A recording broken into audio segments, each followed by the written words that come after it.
सभी स्टूडेंट्स का Bansal maths class में स्वागत है। तो today topic is the sphere. लाओ द स्पेयर के लिए पेज दे दो, 2-4 पेज ही निकालना उसमें से, बस पेस्ट कर दे।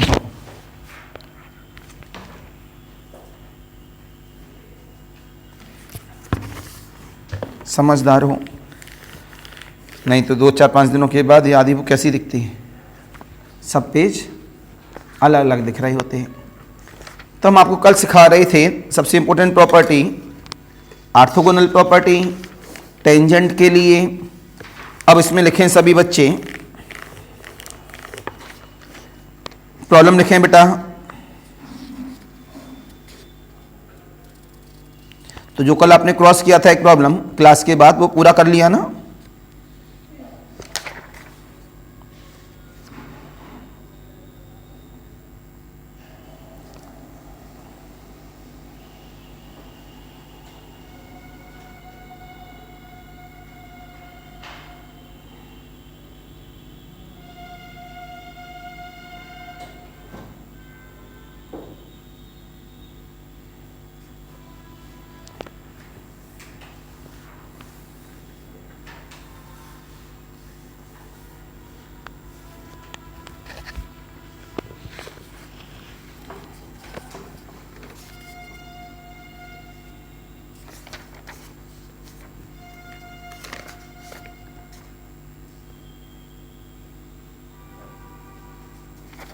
ऑर्थोगोनल ट्रैजेक्टरी का कोई प्रॉब्लम नहीं आया ना?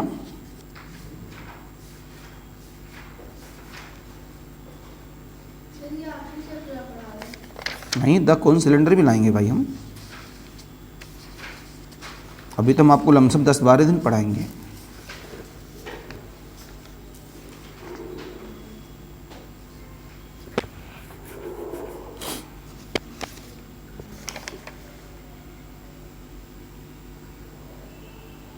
प्रॉब्लम नंबर 1 लिखें। 2-3 प्रॉब्लम करा रहा हूँ, काफ़ी इंपॉर्टेंट हैं, सब्जेक्टिव पैटर्न पर ध्यान से देखेंगे।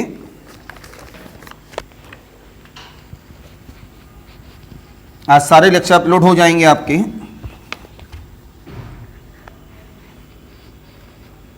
फिर देखेंगे इसमें क्या क्या कराना है कल से। प्रॉब्लम नंबर 1 बोली गई,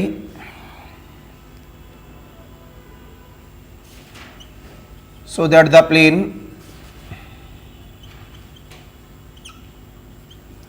to x minus 2y plus का z 0 touches the sphere x square plus का वाई स्क्वायर प्लस का जेड स्क्वायर माइनस का 2x माइनस का 4y प्लस का 2z माइनस का 3 बराबर 0 and find the point of contact. सबसे पहली वाली बात है कि प्रॉब्लम का मतलब समझ में आना कि प्रॉब्लम हमसे कह क्या रही है, ये सबसे इंपॉर्टेंट बात होती है, राइट। तो सबसे पहले प्रॉब्लम का मतलब देखें। 1 मिनट में जल्दी से प्रॉब्लम का मतलब बताओ सोच के, फिर मैं आगे बताऊं क्या करना है। अगर प्रॉब्लम ही नहीं समझ पाए तो करने का फायदा ही क्या है।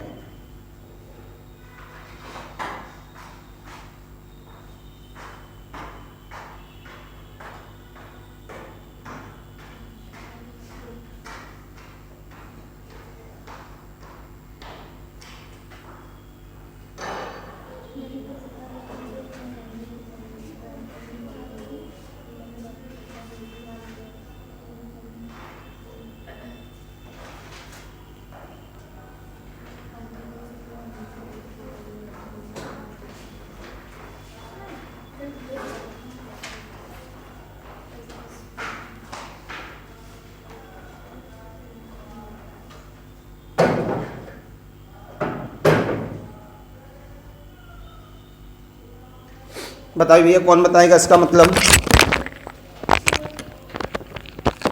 बोलो।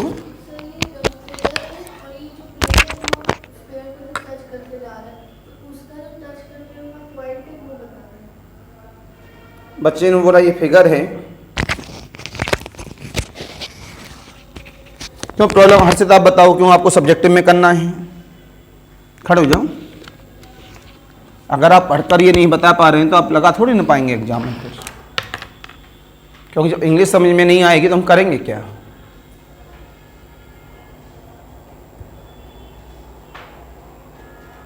तो इंग्लिश, इसका मतलब आपको इंग्लिश नहीं आती।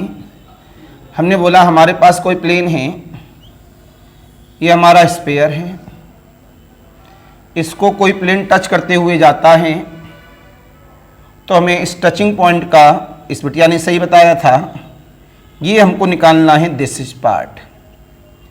जैसे ही प्रॉब्लम बना बड़ा आसान हो गया। क्यों आसान हो गया? ये प्लेन का नाम ये है। मैंने क्या कहा, अगर आपको इंटर का बेस पता है तो आपको दिक्कत नहीं होगी। तो क्या कर, मैं तब देखो इसका सेंटर निकालो। क्या निकालो? सेंटर। जब सेंटर निकाल दिया तो हमारे पास में, ये हमारे पास अपने आप में ये जो टचिंग होते हुए गया ये बन गया टेंजेंट प्लेन। क्या बन गया भाई? टच करने का मतलब ही क्या मेरे पास? Tangent plane. यहां से इस पे क्या डाल दो? परपेंडिकुलर। तो ये क्या आ जाएगी अपने आप? इसकी रेडियस क्या आ जाएगी? ये कंफर्म है। ये रेडियस अगर स्फीयर की रेडियस के बराबर आ गई, मतलब ये लेंथ स्फीयर की रेडियस के बराबर आ गई, तो हम कहेंगे ये जो प्लेन है ये टचिंग प्लेन है। पहला दो पार्ट प्रूव करने हैं ना। पहला पार्ट प्रूव करना है ये जो प्लेन है टचिंग प्लेन है, ये प्रूव करना है। वो तो मैंने फिगर बना दिया। ये कब प्रूव होगा? जब ये जो परपेंडिकुलर डिस्टेंस है वो किसके बराबर हो? रेडियस के बराबर हो। काय की रेडियस? स्फीयर की रेडियस। तो हम कहेंगे टचिंग है। उसके बाद पॉइंट ऑफ कॉन्टैक्ट निकाल देंगे। तो एनी पॉइंट लाइंग पासेज वो तो उस दिन बताइए हम लोग कैसे करना है। बैठो। आपने कहा सॉल्यूशन स्टार्ट। फर्स्ट पार्ट बहुत इंपॉर्टेंट प्रॉब्लम है। आपने बोला given sphere x square plus का, वाई स्क्वायर प्लस का, जेड स्क्वायर माइनस का, 2x माइनस का, 4y प्लस का, 2z माइनस 3 बराबर 0। आपने बोला comparing by x square plus का, वाई स्क्वायर प्लस का, जेड स्क्वायर प्लस का, 2ux प्लस का, 2by प्लस का, 2wz प्लस का, d बराबर 0। तो यहां से u कितना आ गया बोलो? -1, b बराबर -2, w बराबर 1 और d बराबर -3। तो सेंटर क्या हुआ? सेंटर ऑफ स्फीयर माइनस का u, माइनस का b, माइनस का w, तो 1 2। रेडियस क्या हो गई?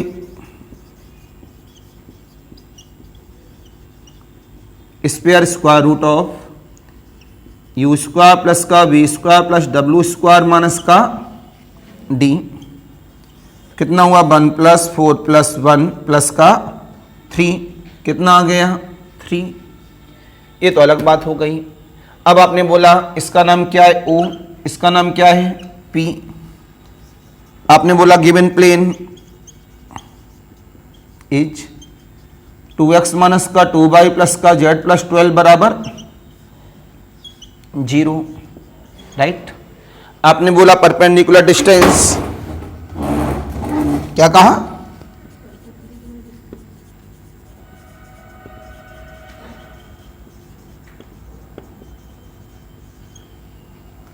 परपेंडिकुलर डिस्टेंस OP बराबर, तो आपने क्या बोला? यहां से इससे क्या डाला है? परपेंडिकुलर। तो कितना आएगा? 2 × 1 माइनस 2 × 2 माइनस 1 प्लस का 12 upon the square root of 2 2 जा 4, 2 2 जा 4 एंड 1। कितना आया? यहां से 2 दूनी 4 माइनस 2 9, 9 अपॉन द 3 कितना आ गया? 3 equal of the radius of sphere. Hence this plane is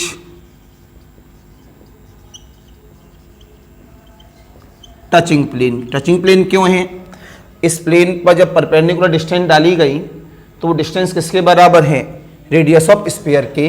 तुरंत प्रूव हो गया कि जो प्लेन है वो कैसा है? टचिंग प्लेन है। This is the first result. अब सेकंड रिजल्ट है, हमें क्या चाहिए? Point of contact. याद करो सर्कल वाले में परपेंडिकुलर डालते थे, वो आ गई तो हमारे पास सबसे पहले उसके क्या निकालते थे हम लोग? पॉइंट्स। तो इक्वेशन ऑफ लाइन यहाँ से पास करते थे। इक्वेशन ऑफ लाइन के बाद हम लोग क्या करते थे? उसके अंदर इक्वल टू आर मानते थे। आर निकाल कर any point on the plane होते थे वहाँ पुटअप कर देते थे। तो जो पॉइंट आते थे उसमें आर की वैल्यू को पुटअप कर देंगे। पुटअप कर कर वो हमारे पास क्या आ जाते थे? उसके लिए सेंटर वाले पॉइंट्स। तो एक तरह से अगर ये प्लेन ऊपर होता, सर्कल बन रहा होता, तो ये जो पॉइंट होता वो क्या होता? सर्कल का सेंटर होता। क्या होता? सर्कल का सेंटर। बस उसी के लिए हम लोग यहां से फोकस करें। अब हमने जवाब दे दिया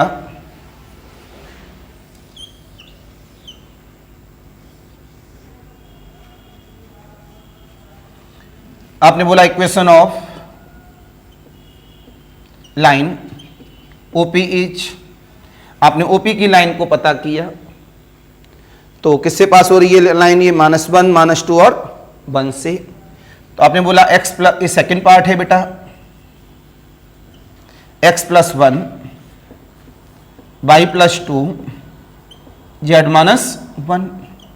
इसके लिए एलिमेंट ले लेते हैं हम लोग 2 -2 एंड 1। ये किस लाइन की इक्वेशन है? ओपी की। इस हमने क्या मान लिया? Equal to r. आपने कहा एनी पॉइंट, क्या कहा? Any point on the line OP is let point is P. हमने मान लिया वो एनी पॉइंट कौन है? पी है। क्या है? तो इसके कोऑर्डिनेट्स क्या हुए? 2r - 1 -2r - 2 r प्लस, जब अगर ये P है तो कन्फर्म में प्लेन को पास करेगा। These points lies on the plane second, पास कर दो। 2 times of 2r - 1, 2 times of plus r + 1 plus का 12 बराबर 0। तो 2 2 जा 4, 2 2 जा 4, 9r माइनस का 2 प्लस का 4 प्लस का 2 एंड प्लस का 1 3 15 माइनस का 15। तो यहां से हमारे पास r की वैल्यू कितनी आ रही है? r कैसे गलत हो रहा है? ये कितना हुआ? 2 2 जा 4, 2 2 जा 4, 4 4 और 1, राइट। ये -2 और प्लस का 4 प्लस का 2 प्लस 3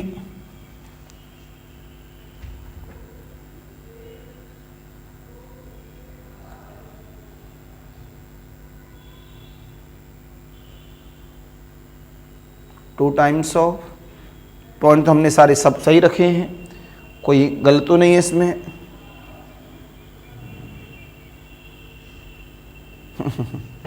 गलती क्यों आ रही है? आपने पॉइंट UVW वाले रख दिए हैं, जब कौन से पॉइंट रखे जाते हैं? सेंटर के, क्योंकि सेंटर ही तो है। तो ये क्या है? 1 2 -1 है, तो ये -1, ये -2 और ये +1। अब आ जाएगा अपने आप, this is the +1, this is the +2 और दिस इज द -1। तो this is the +1, this is +2 और दिस इज द -1। तो प्लस का 2 और माइनस का 4, -2 -1 देन 9। आर की वैल्यू कितनी आ गई? -1। तुरंत आपने क्या बोला? टचिंग पॉइंट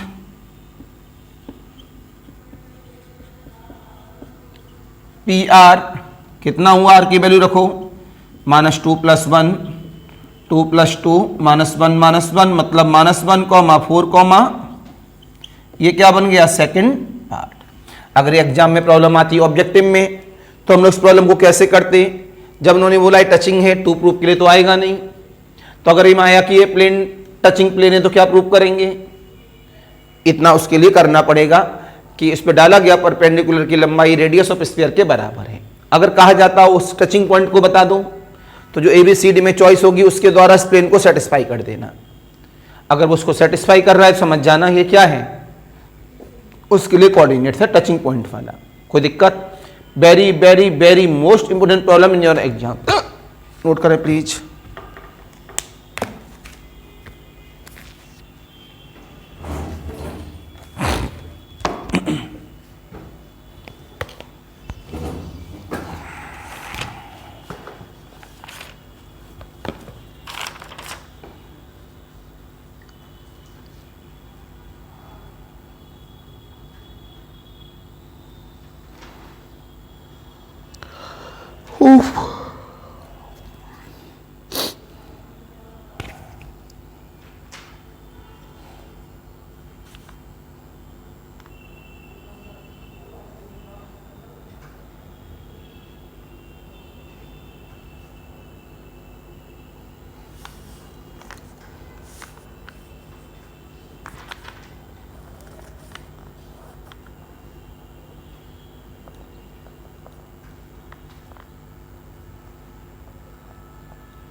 हेलो, हाँ 15 मिनट, 15 मिनट में मैक्सिमम। फुल रेडी रहना है ना, रेडी रहना full.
It is clear.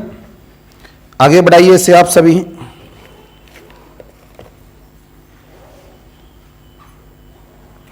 Next लिखेंगे, काफी इंपोर्टेंट प्रॉब्लम में है।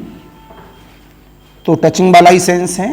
टचिंग का मतलब क्या होता है, उस पर परपेंडिकुलर गिराओ, किसके बराबर कर दो, रेडियस के बराबर, और कहीं कॉन्स्टेंट्स वगैरह निकालना हो तो। प्रॉब्लम लिखें,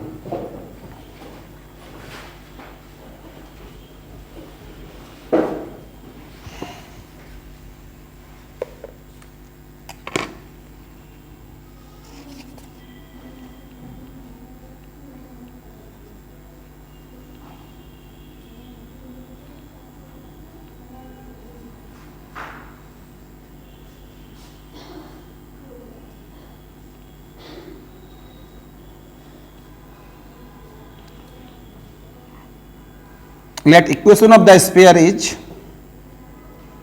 x स्क्वायर प्लस का y स्क्वायर प्लस का z स्क्वायर माइनस का 2x माइनस का 2y माइनस का 2z माइनस 6 बराबर 0।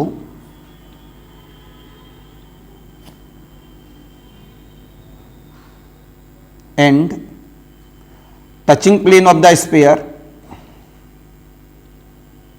Is x plus y plus z equal of the a root 3, x plus y plus z equal of the a into root 3, then find the value of the a। ये तो और आसान है। कैसे, सुनो। Sphere का centre निकाल दो, रेडियस निकाल दो। टचिंग प्लेन उन्होंने साफ बोल दिया है, प्रूव नहीं करना है। क्या निकालना है, a निकालना है। तो आप अपने सेंटर से जो प्लेन दिया इस पर क्या डाल दो, परपेंडिकुलर, इस तरह से, और उसे किसके बराबर कर दो, रेडियस के बराबर। तो दोनों तरफ जब सॉल्व करोगे तो एक ही वैल्यू आ जाएगी। नहीं समझे, बोलो भाई, तुम्हें इंग्लिश बड़ा दिक्कत करती है तुम। हाँ, तुमने बोला नहीं समझे, क्योंकि जब इससे पहले वाली प्रॉब्लम और ये प्रॉब्लम जब दोनों एक ही जैसी हैं तो प्रॉब्लम होनी ही नहीं चाहिए। इसका अंदर घर में बिल्कुल भी नहीं लगा रही हो। मैंने कहा ये मेरे पास स्फीयर है, प्लेन की इक्वेशन जो भी दे रखी है, सेंटर निकालो, रेडियस निकालो। ये टचिंग प्लेन पहले से दिया तो प्रूव नहीं करना है। इस प्लेन में इससे क्या डाल दो, परपेंडिकुलर डाल के किसके बराबर कर दो, रेडियस ऑफ स्फीयर के। सॉल्व करोगे किसकी वैल्यू आ जाएगी, ए की। बोलिए, तो इसका आंसर लिख लो बेटा साथ में, काफी इंपोर्टेंट प्रॉब्लम है। स्मॉल ए बराबर root 3 plus minus 3, small a equal of the root 3 plus minus 3, small a equal of the root 3 plus minus 3। It is clear. X square plus का वाई स्क्वायर प्लस का Z square minus 2x minus 2y minus 2z minus 6 बराबर 0। ये equation of the sphere था। Answer भी बता दिया हूं, करने का तरीका बता दिया। आगे लिखो, बहुत ही इंपॉर्टेंट है problem number 2। To spheres of radii, to spheres of radii small r1 and small r2 cut orthogonally, cut orthogonally, prove that the radius of the common circle is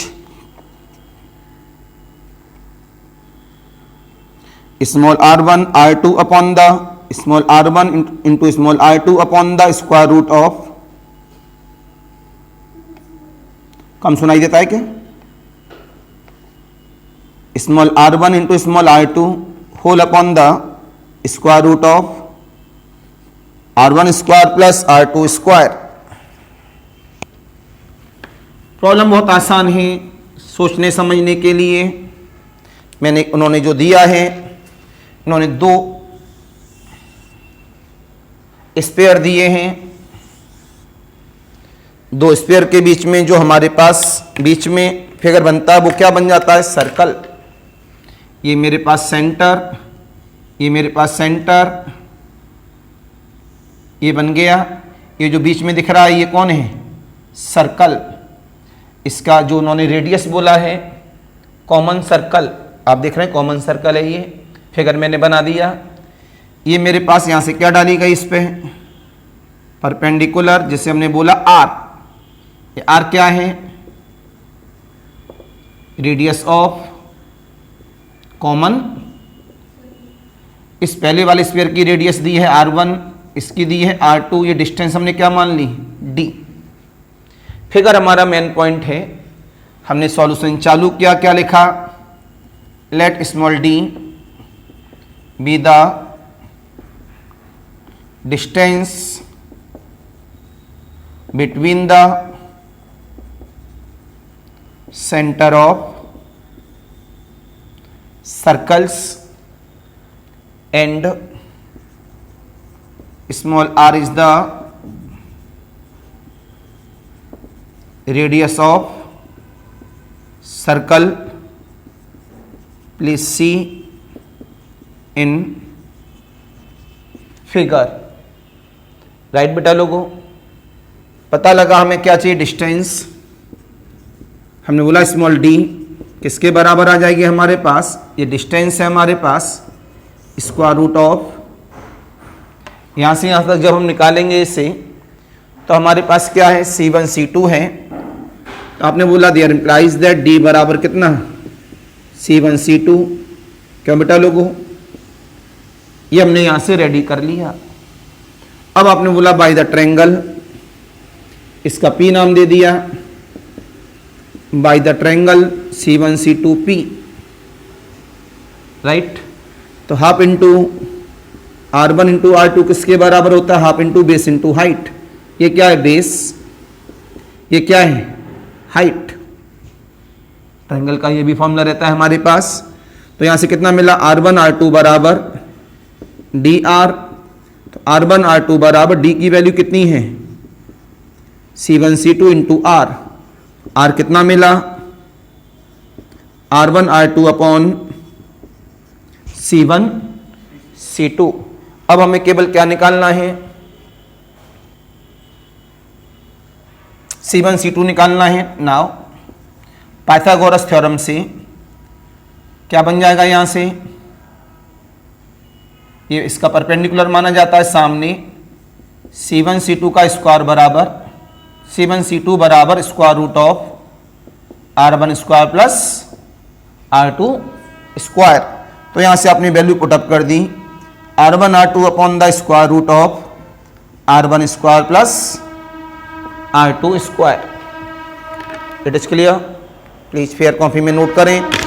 subjective वालों के लिए बहुत इंपॉर्टेंट, ऑब्जेक्टिव वालों के लिए भी बहुत ज्यादा इंपॉर्टेंट।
राइट बेटा।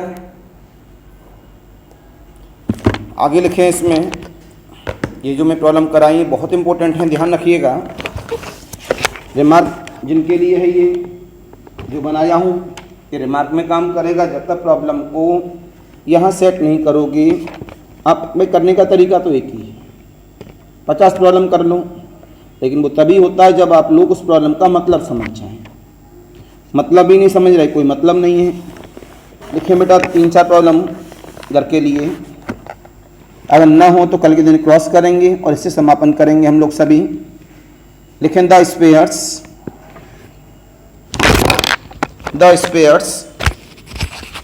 एक्स स्क्वायर प्लस का वाई स्क्वायर प्लस का जेड स्क्वायर बराबर 25, राइट।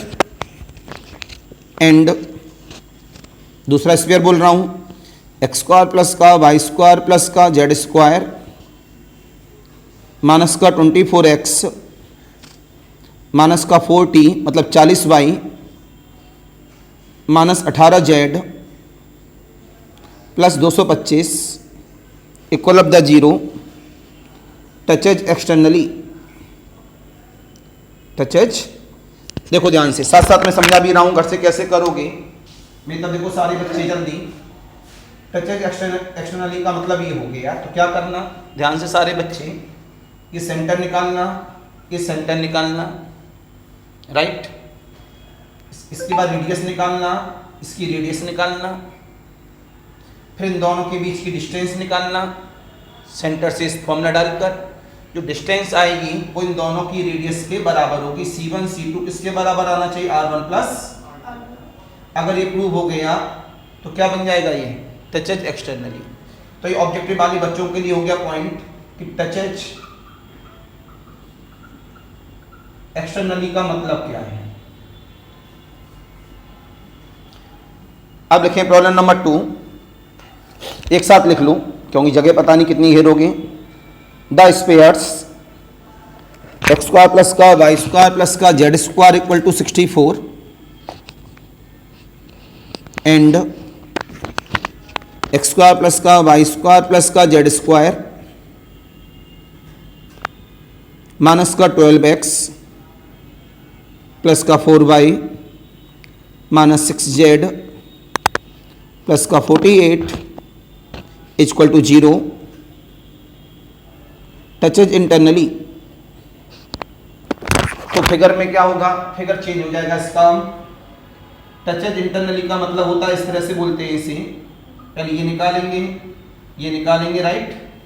ये क्या बन गया C1 C2, ये इसकी क्या हो जाएगी रेडियस, ये इसकी क्या हो जाएगी रेडियस R1।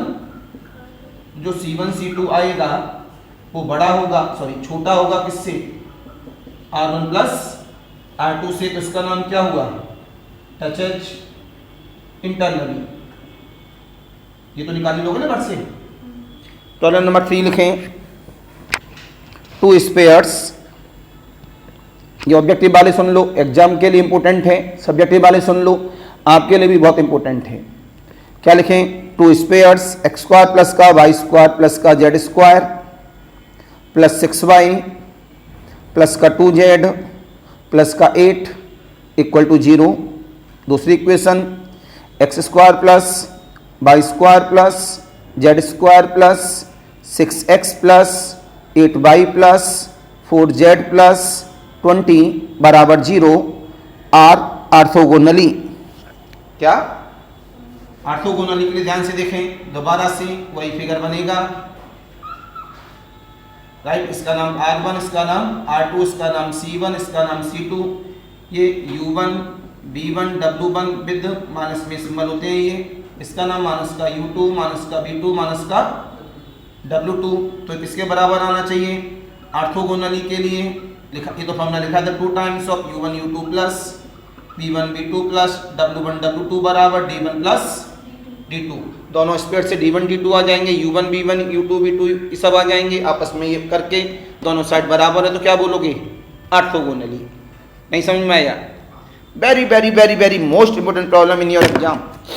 तो आपको रेडी करना है सभी बच्चों को, तो इतना रेडी करिए आज के लिए। आज का लेक्चर काफ़ी इंपॉर्टेंट था। आज के लिए नमस्कार, बाय बाय। कल क्या करेंगे, इसमें हम टोटल